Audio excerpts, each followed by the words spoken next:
എല്ലാവർക്കും നമ്മുടെ ചാനലിലേക്ക് സ്വാഗതം. ഇന്ന് നമ്മൾ ഒരു നാടൻ റെസിപ്പിയാണ് ചെയ്തെടുക്കുന്നത്. നമുക്ക് ചോറിൻ്റെ കൂടെ അടിപൊളിയായിട്ട് കഴിക്കാൻ പറ്റുന്ന ഒരു തോരൻ. അപ്പോൾ നിങ്ങൾക്ക് ഇഷ്ടമാണെന്നുണ്ടെങ്കിൽ എന്തായാലും ട്രൈ ചെയ്യാൻ മറക്കരുത്. കൂടാതെ നിങ്ങളുടെ ഫ്രണ്ട്സിൻ്റെ ഫാമിലിക്ക് റെസിപ്പി വീഡിയോ ഒന്ന് ഷെയർ ചെയ്ത് കൊടുക്കാൻ മറക്കല്ലേ. ആരെങ്കിലും നമ്മുടെ ചാനലിലേക്ക് ആദ്യമായിട്ട് വന്നിട്ടുണ്ടെങ്കിൽ ഒന്ന് ചാനൽ സബ്സ്ക്രൈബ് ചെയ്യാനും മറക്കല്ലേ. അപ്പോൾ നമുക്ക് ഈ തോരൻ തയ്യാറാക്കി എടുക്കാൻ വേണ്ടിയിട്ട് സ്റ്റൗ ഓണാക്കി ഒരു പാൻ വെച്ച് കൊടുത്തിട്ടുണ്ട്. പാനൊന്ന് ചൂടായിട്ട് വരുമ്പോൾ ഇതിലേക്ക് 1-2 ടേബിൾ സ്പൂൺ വെളിച്ചെണ്ണ ചേർത്ത് കൊടുക്കാം. വെളിച്ചെണ്ണ ഒന്ന് ചൂടായിട്ട് വരുമ്പോൾ കുറച്ച് കടുകിട്ടൊന്ന് പൊടിച്ചെടുക്കുന്നുണ്ട്. ഇനി ഇതിലേക്ക് ഒരു 3 വറ്റൽമുളക് ചേർത്ത് കൊടുക്കുന്നുണ്ട്. അതേപോലെ കുറച്ച് കറിവേപ്പിലയും കൂടി ചേർത്ത് കൊടുക്കാം. ഇനി എരിവിനായിട്ടൊരു 4 പച്ചമുളക് ഇതേപോലെ അരിഞ്ഞത് ചേർത്ത് കൊടുക്കുന്നുണ്ട്. പിന്നെ ഇതിലേക്കൊരു 20 ചെറിയുള്ളിയാണ് ചെറുതായിട്ട് അരിഞ്ഞത് ചേർത്ത് കൊടുക്കുന്നത്. നിങ്ങൾക്ക് ഇതിന് പകരം ഒരു മീഡിയം സൈസ് സവാള കൊത്തി അരിഞ്ഞതായാലും ചേർത്ത് കൊടുക്കാം. പക്ഷേ ചെറിയുള്ളി ആയിരിക്കും കൂടുതൽ ടേസ്റ്റ്. ഇനി ഇതിലേക്ക് നമുക്ക് കുറച്ച് ഉപ്പ് ചേർത്ത് കൊടുക്കാം. അതേപോലെ ഒരു 1/2 ടീസ്പൂൺ മഞ്ഞൾപ്പൊടി ചേർത്ത് കൊടുക്കുന്നുണ്ട്. അതേപോലെ 1 ടീസ്പൂൺ ചതച്ച ഉണക്കമുളകും കൂടി ചേർത്ത് കൊടുക്കുന്നുണ്ട്. ഇനി നമുക്കിതൊരു മീഡിയം ഫ്ലെയിമിലിട്ടിട്ട് ഒന്ന് വഴറ്റിയെടുക്കാം. അപ്പോൾ ഉള്ളിയൊന്നും വല്ലാതെ കരിഞ്ഞു പോകേണ്ട, ചെറുതായിട്ടൊന്ന് വാടി വന്നാൽ മതി.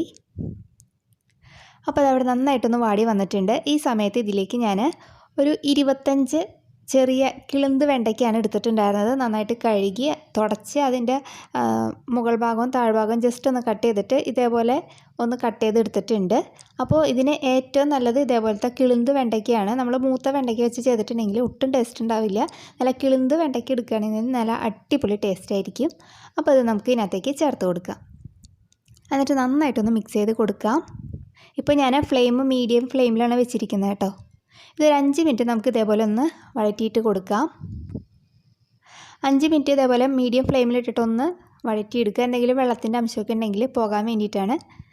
അതിന് ശേഷം ഇത് ഞാനൊരു 10 മിനിറ്റ് ലോ ഫ്ലെയിമിലിട്ടിട്ടൊന്ന് കുക്ക് ചെയ്തെടുക്കുന്നുണ്ട്. നമ്മളിത് അടച്ചൊന്നും വെക്കുന്നില്ല, ഇതേപോലെ തുറന്ന് വെച്ചിട്ട് തന്നെയാണ് ഇത് ചെയ്തെടുക്കുന്നത് കേട്ടോ. നമുക്ക് വളരെ പെട്ടെന്ന് റെഡിയാക്കി എടുക്കാൻ പറ്റുന്നതാണ്. അപ്പോൾ അതവിടെ ഒരു 10 മിനിറ്റ് ആയിട്ടുണ്ട്. നമ്മുടെ വെണ്ടയ്ക്കൊക്കെ ഒന്ന് വഴന്ന് വന്നിട്ടുണ്ട്. അതേപോലെ എൻ്റെ ഉപ്പ് ഞാൻ ചെക്ക് ചെയ്തപ്പോൾ ഉപ്പൊക്കെ ഉണ്ടായിരുന്നു. പിന്നെ എക്സ്ട്രാ ഉപ്പൊന്നും ചേർത്തിട്ടില്ല. ഇനി ഇതിലേക്ക് നമുക്കൊരു 3-4 കൈപ്പിടി തേങ്ങ ചിരകിയത് ചേർത്ത് കൊടുക്കാം. അപ്പോൾ തേങ്ങയുടെ അളവൊക്കെ നിങ്ങളുടെ ഇഷ്ടത്തിനനുസരിച്ചിട്ട് ചേർത്ത് കൊടുക്കാം. അപ്പോൾ നമ്മൾ തേങ്ങയും കൂടി ചേർക്കുമ്പോൾ അതിനുള്ള ഉപ്പും കൂടി ചേർത്തിട്ട് വേണം ചേർക്കാനായിട്ട് കേട്ടോ. അപ്പോൾ നിങ്ങൾ ആദ്യം ഉപ്പൊന്ന് ചെക്ക് ചെയ്ത് നോക്കുക. കുറവാണെന്നുണ്ടെങ്കിൽ ചേർത്ത് കൊടുക്കുക. എന്നിട്ട് നന്നായിട്ടൊന്ന് മിക്സ് ചെയ്ത് കൊടുക്കുക. ഇതിനൊരു 5 മിനിറ്റ് നമുക്കൊരു ഹൈ ഫ്ലെയിമിൽ വെച്ചിട്ട് ഒന്ന് വഴറ്റിയെടുക്കാം. അപ്പോൾ അതാ നമ്മുടെ തോരൻ ഇവിടെ റെഡിയായി വന്നിട്ടുണ്ട്. ഇനി നമുക്ക് ഫ്ലെയിം ഓഫ് ചെയ്തിട്ട് വയ്ക്കാം. അപ്പോൾ ഇത്രയേ ഉള്ളൂ, വളരെ സിമ്പിളായിട്ട് നല്ല അടിപൊളി ടേസ്റ്റിലുള്ള വെണ്ടയ്ക്ക തോരൻ. അപ്പോൾ നിങ്ങൾക്ക് ഇഷ്ടമായിട്ടുണ്ടെങ്കിൽ എന്തായാലും ട്രൈ ചെയ്യാൻ മറക്കരുത്. ചോറിൻ്റെ കൂടെ അടിപൊളി കോമ്പിനേഷനാണ്. അപ്പോൾ നമുക്ക് നല്ലൊരു വീഡിയോ ആയിട്ട് അടുത്ത ദിവസം കാണാം. താങ്ക്